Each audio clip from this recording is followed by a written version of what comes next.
Good Sunday morning, and welcome to your weekly wisdom from Expressions of the Universe. I love how these cards line up with the planetary energies.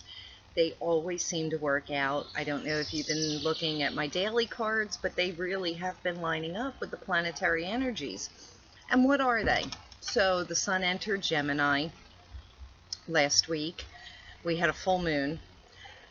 We still have a couple of planets in retrograde motion. However, Mercury went direct, so things are starting to move forward a little bit. We still have Mars, Saturn, and Pluto in retrograde motion. And now we have a grand square in the sky until the end of June. And what that grand square is doing, it's really kind of slowing things down. It is almost like walking on a treadmill. You know, you're moving, but you're not really going anywhere.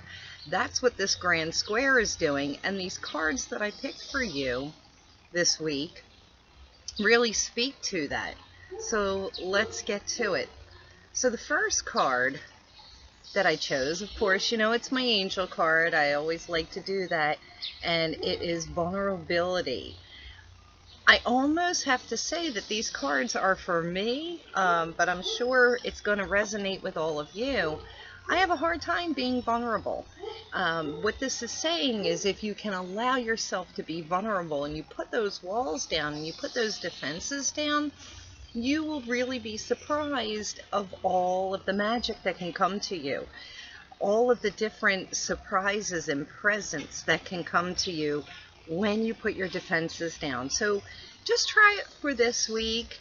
Try not to be so defensive. Try not to be so egotistical and, I'm going to show them, or nobody's going to get over on me.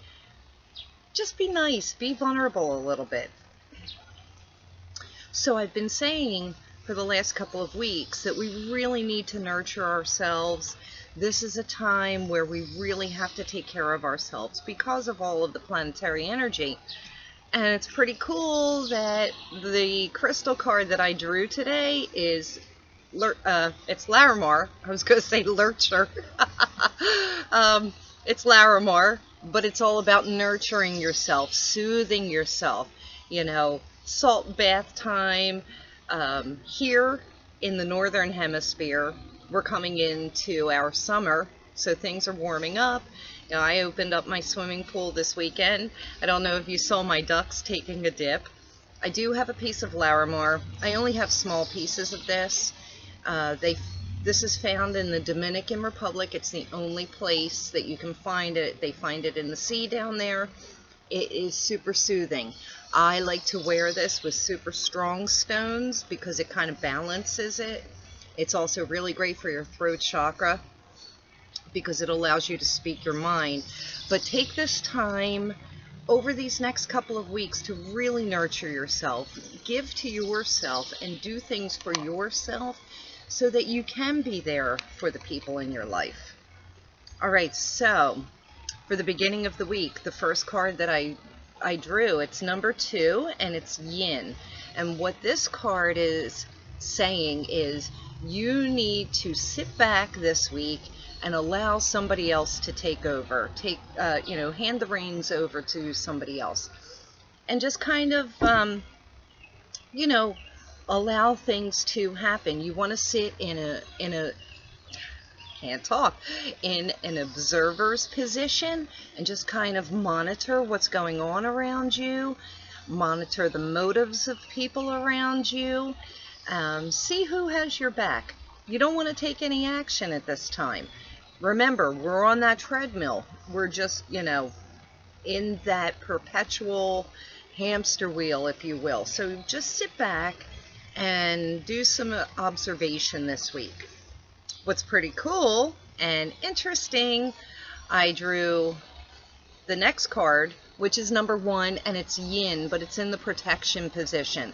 And this is reminding you to sit in that observer position and be mindful of aggressive actions that you take to try and control situations. You don't want to do that. You just have to be mindful you know, that you don't want to take any action this time for this week. Just sit back, allow things to happen, and be mindful of your thoughts. You know, think before you act. You do not want to take action this week. Love this card. This is for like midweek, say Wednesday, Thursday, and it's card 15. It's message in a bottle. So while you're sitting in this observer's position and you're kind of, you know, thinking things through, pay attention to all of the signs that are coming towards you. You know, it could be a song on the radio, a bird flying by, a logo on a truck, or a sign that you see on the road. Spirit is sending you a message this week, and it's really good news message. You may get that phone call that you've been looking for. You may get that letter that you're looking for. Also, if you can sit in quiet contemplation this week, like the Yin card is telling you to do, you may even hear Spirit whisper in your ear, put ideas in your head. You may also overhear a conversation that gives you the information that you've been looking for. Love when this card comes up, because you know that means Spirit is in play. And then the final card for this week is number 7. That's all about Spirit, and it's to the sea. And what this card is saying is to just go with the flow this week. Allow the waves of the ocean to wash over you. Go with the flow. Do not push against the tide. Just allow things to happen. You don't have to control everything. Everything doesn't have to work out the way you want it to. Maybe you need to compromise a little bit. You'd be surprised that when you do give in to others and you allow things to go their way, maybe, and you see how happy things make them, that it also will make you happy as well. I also want to say we have a new moon coming up next weekend, Saturday, June 4th, and that is my birthday. So I am really looking forward to some fantastic new things happening for me. I could feel it. I feel the energy building. And, you know, I'm super excited. I hope you have a great week. These cards are wonderful. Remember, nurture yourself. Sit in an observation position. Listen and look for those messages coming from Spirit, and just go with the flow. I love you. Have a great week. See you. I'll talk to you next week. Bye.